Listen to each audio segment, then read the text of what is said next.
Alright, ladies and gentlemen, as you can tell, I'm back.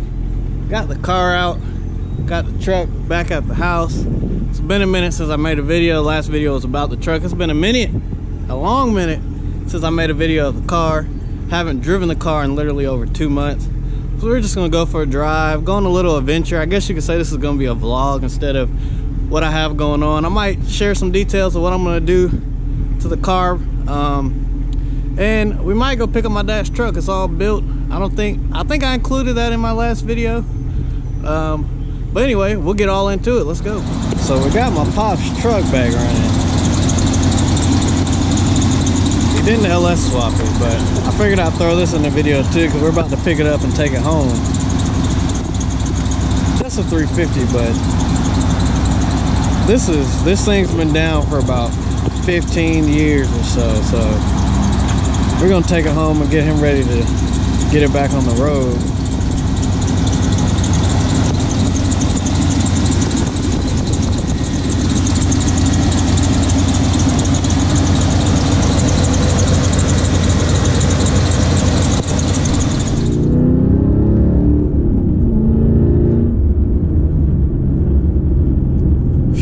It's been a minute since I've been in this bad boy. I hate to say it, I'm really going hard in it right now, but been a minute since I made a video. I wanted to take some time to kind of catch up, talk to you guys. I've been just really working. Haven't bought any parts for the car. Haven't bought anything for either one, the car or the truck. But that's really, like I said, I'm just working, strategic planning. I kind of want to plan out my summer and what I'm going to do with this and with the truck. Luckily, the truck is finally to the point where it's built enough to handle what I really, truly want to do with it. Only thing I have to do to the truck now is get a better rear end gear ratio to match with the 4L80. And then it'll be good to go. And everything else I need to do is mainly to the car. That I can I was kind of flirting with the idea of just going ahead and just buying a turbo for the truck. Not a whole kit, just literally just a turbo. Proper Precision, one of their LS series turbos, 75, 76, and just rock with that for a minute. At least so I have the turbos, and I know how I work. Once I have the motivation to, or I guess you could say, the pieces of the puzzle, I want to put the whole thing together. So I found a way where I can build the kit. Either I can custom build the kit, of course, I mean, that's obvious. But I've found a couple kits that'll let you buy the piping and the intercooler and everything else you need without the turbo. And it makes it, I mean, at the end of the day, the prices are the same either way, but it makes it easier for me. If I can get the turbo, that's one chunk out of the way.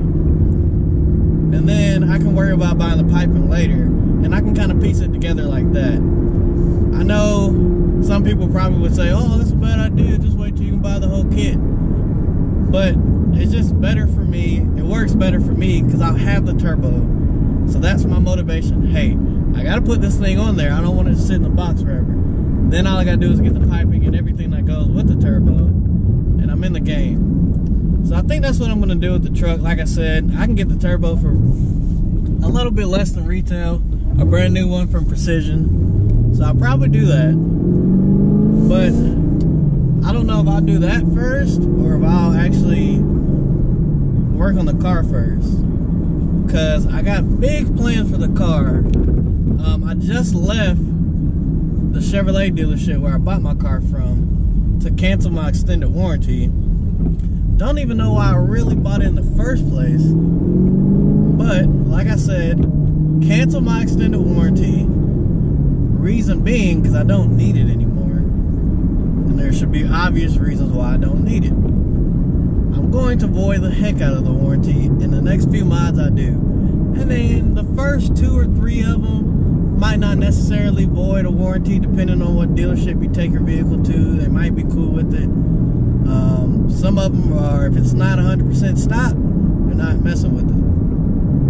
Other dealerships, they don't mind cold air intakes. They don't mind a flex fuel sensor. Some of them, I've heard, don't even mind headers. I know GM across the board is big on, once you tune your car, your vehicle's pretty much, your warranty's pretty much voided. So to go with, I mean, you can ride around on headers with no tune. As long as you don't beat up on the car, it'll be okay. I mean, you can put a flex fuel sensor in, you just can't run E85. So, I mean, those are things you can do without tuning. I mean, you can do cold air intake without a tune. Just one of those things, like I said, you can't beat up on the car. But enough about that stuff. Like I said, I'm pretty much going to avoid the warranty, even though I work at a car dealership, and I really, the sister dealership to the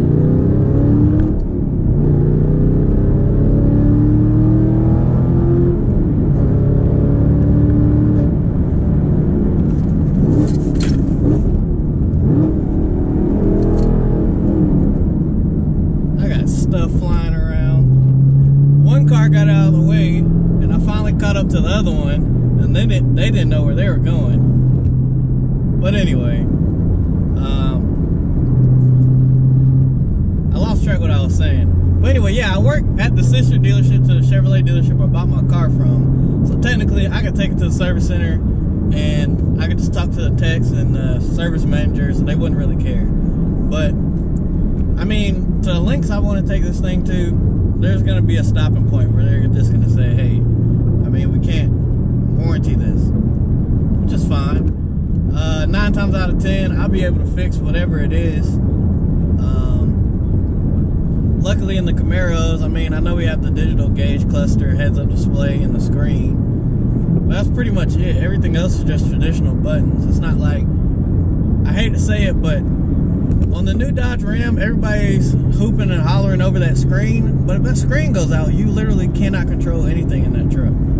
So it's kind of a give or take. Like, you can't run anything. You can't touch your screen. You can't, I mean, you can, obviously you can't touch your screen, but like, there's no buttons to help support touching your screen, because at least in the Camaro, you can kind of finagle it, and then the other cars, they have buttons that match the buttons on the screen. So you got 2 ways to use it. AC, you can run your AC separate in the Camaro. In the Dodge, the AC is all in the screen. Your heated seats all in the screen. So, I mean, as long as the screen doesn't go out, you're good. But anyways, like I said, 9 times out of 10, I'll be able to fix it. And then if something breaks, I mean, I'll just have to pay to get it fixed. I mean, it's not that big of a deal. I know the convenience of a warranty is, as long as it's under warranty, you don't have to pay for it, but whatever, it's part of the game. When you're modifying cars, regardless, there's going to be things you don't want them to break, but there's going to be ways where you find out a better way to do something.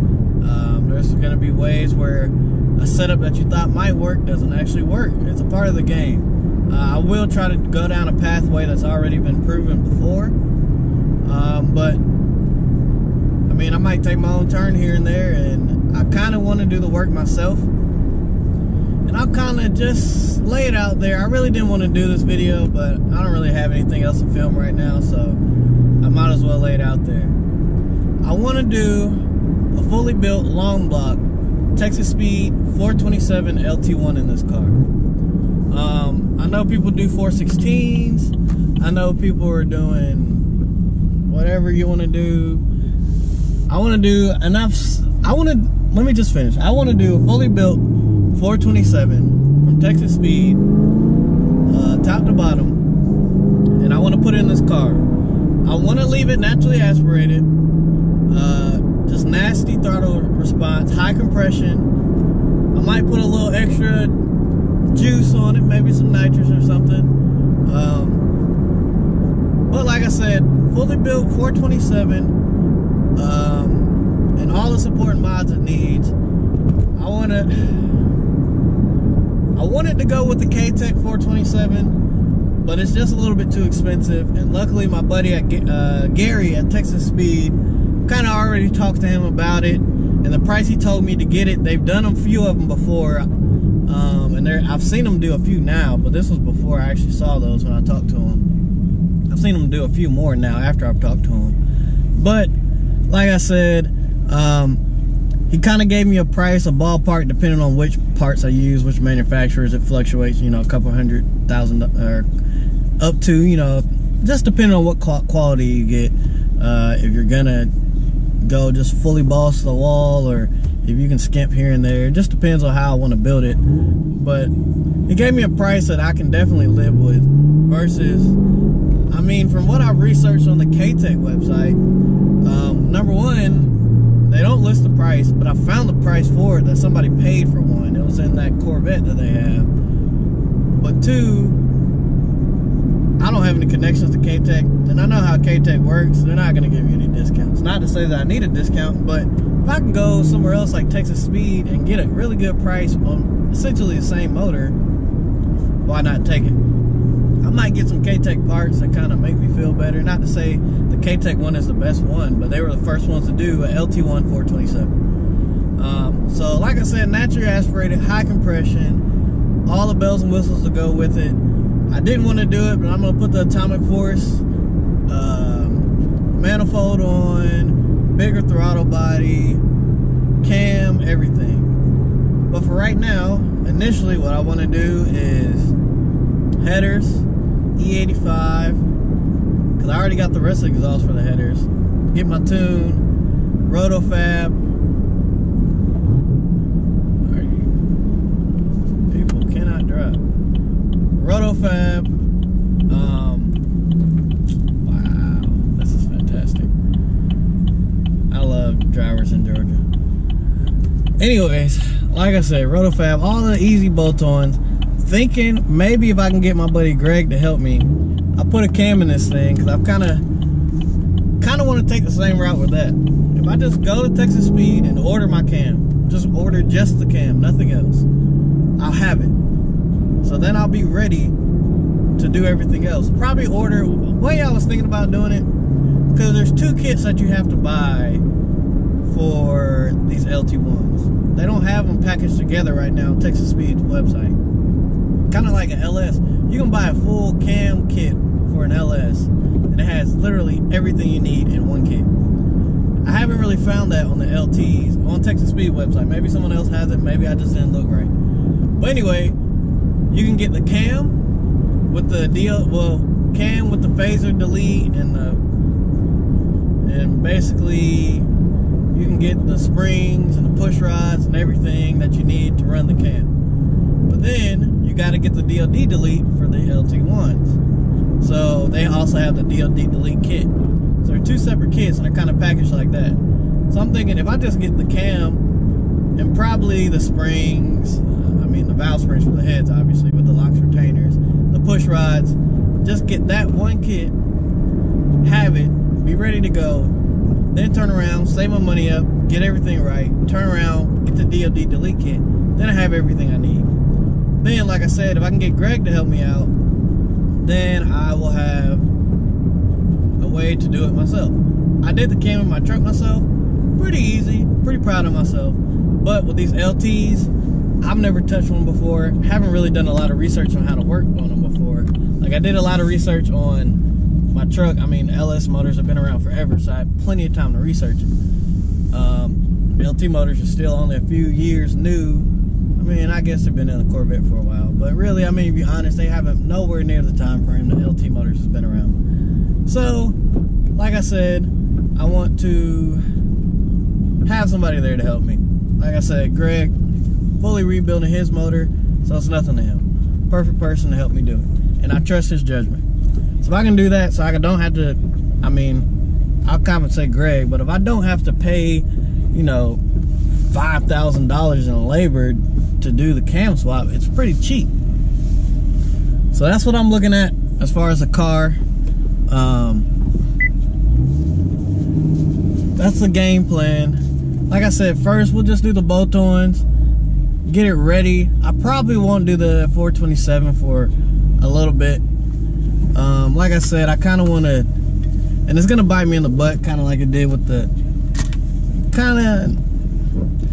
let's just say this, all the money I spent on my truck, I could have probably bought a Whipple for this car and just bolted on and let it eat. But like I said, we will go with that game plan for now. Probably just buy a turbo.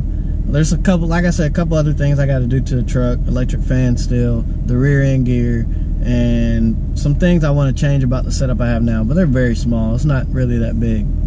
And then, like I said, prepare myself to go right now fully bolt-ons on the car, and all those bolt-ons will be able to be transferred over to the 427. So there's probably a couple things that may not work, may not be transferable if I were to just go basic bolt-ons. Like, I can't think of anything right now, but there may be a few things that I don't want to buy. Basically, I don't want to buy right now until I get the motor, because it's not going to help me on this current setup as much as it will on that motor. So no reason to get it now, if that makes sense. But like, one thing I might do is get a custom cam now that'll work with this setup.